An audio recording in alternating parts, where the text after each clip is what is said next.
who will lead the 49ers in rushing this season? And the reason I ask that is they've never had a player since Kyle Shanahan's been the head coach lead the team in rushing in back-to-back seasons. It's always been someone new. Last year was Elijah Mitchell. It could be Elijah Mitchell again. What do you think? I'm going to say Trey Sermon. I know people are going, what? Come on. Trey Sermon's not even going to be on the team. People like, but I think Trey Sermon is, had 1 year to look at this offense, get in the best shape of his life, learn it like the back of his hand. Bobby Turner's no longer there. He's a slasher. And I think he could be really, really good in this offense. And I think I like Ty Davis-Price. I see a role for him. I love Mitchell. I see a role for him. But I think Mitchell's going to be a little bit less dynamic this year. He's going to play bigger. I think he's going to play at closer to 215. And I think you'll see Trey Sermon come in, 215, 220 in that range, real lean, ready to roll, faster, quicker, knowing the offense. I like Trey Sermon. See, I was going to go with the unexpected one because I thought you were going to say Elijah Mitchell or Jeff Wilson because those are the two guys who got the most carries last year. I just not picking either one of them because I feel like the person who ends up leading the Niners in rushing is the last man standing. And those guys get hurt a lot. So I'm going to go with the rookie. Even though I didn't like the pick at all, Ty Davis-Price, I think he's going to be the last man standing. It could be Sermon. It's going to be whoever the number 3 guy is after those two. That's the way I look at it. You think it's going to be Sermon? Could be. I think it's going to be Ty Davis-Price. I don't know what it is about Sermon. They're pretty stacked. They're pretty stacked there. They're pretty stacked. And all these running backs are getting big. And you got Jordan Mason waiting as the 5th guy. I don't think they need Jermichael Hasty anymore. I think they could use Elijah Mitchell as a 3rd down back. He's actually a good receiver. I don't know why they didn't throw the ball at him more. He's a better receiver. How about the Hawaii kid? How do you look in the minicamp? Calvin Turner. I didn't notice him.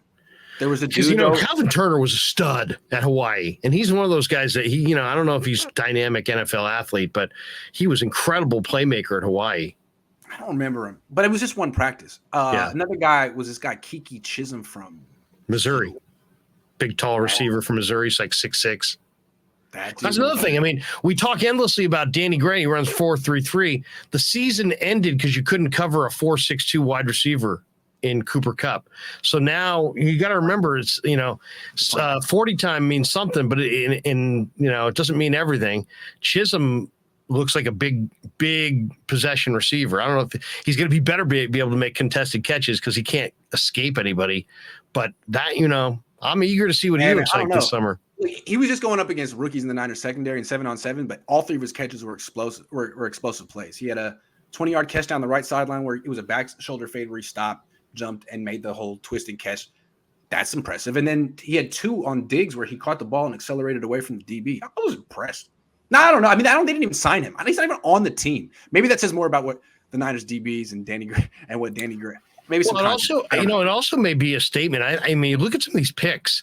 When you look at the running back from LSU and you look at Chisholm and, everybody's going speed. Everybody's going nickel. Everybody's going dime. Suddenly the 49ers are going, hey, we're going to go big. We got Jawan Jennings. We're picking up this guy Chisholm. We added another 225-pound running back. Yeah. It's like they're trying to take advantage of this theme on defense where everybody wants to go smaller, quicker, faster, and they're saying, you know what, you want to go small, quick, fast? We're gonna beat you with size. I think it's smart.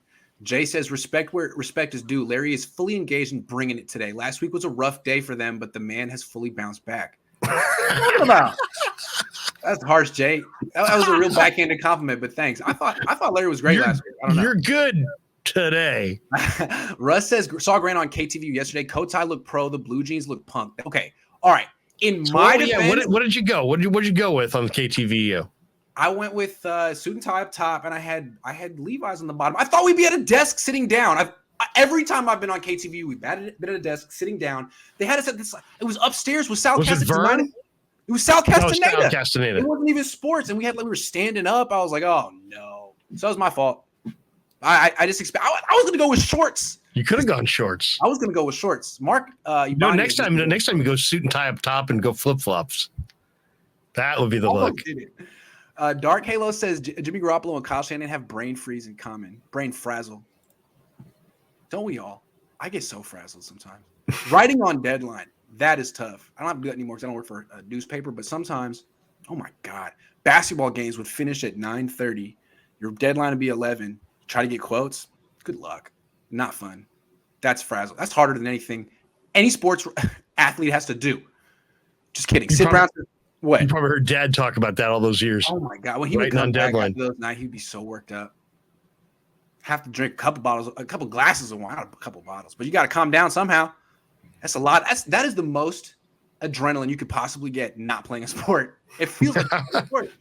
Sid Brown says Kyle has definitely changed the run game personnel. This looks more like a Harbaugh power run between the tackles, offense that can run outside zone. Totally agree. Especially the line. Banks, Moore. Banks Any of those old linemen look like anything to you, by the way? You were down there. Will any of those guys look like anything? Again, the kid from Mercer, Poe. 7-on-7, but I met Spencer Burford. Yeah. What'd you think? He looks like an NFL offensive tackle. He looks athletic, lean, long arms, super young. Maybe too lean, right? Maybe too lean, but he's like 20 years old or 21. I wouldn't be surprised if he's their starting right tackle next year. Put it that way. This year? Next year. Next year. I don't think McGlinchey's coming back. And I don't know if McGlinchey's going to even work out this year. I think Burford is someone to watch. They gave him Joe Staley's number. That's saying something. That's saying something.